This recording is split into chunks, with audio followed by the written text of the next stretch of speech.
আব্দুর রহমান। আবু হুরায়রা রাদিয়াল্লাহু তাআলা আনহুর আসল নাম কি? সবাই বলতে হবে আব্দুর রহমান। তো উনি আবু হুরায়রা হলেন কি করে?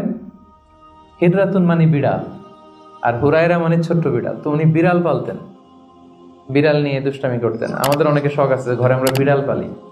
তো উনি একবার ঢোলা জামা, জুব্বার আস্তিনের মধ্যে বিড়াল নিয়ে রাসূল সাল্লাল্লাহু আলাইহি ওয়াসাল্লামের কাছে আসছেন। আল্লাহ রাসূল দেখলেন যে আবু হুরায়রা বিড়াল নিয়ে দুষ্টামি করতেছে। তো আল্লাহ রাসূল সাল্লাল্লাহু আলাইহি ওয়াসাল্লাম রসিকতা করে মজা করে ডাক দিলেন, ইয়া আবা হুরায়রা, এই বিড়ালের বাবা।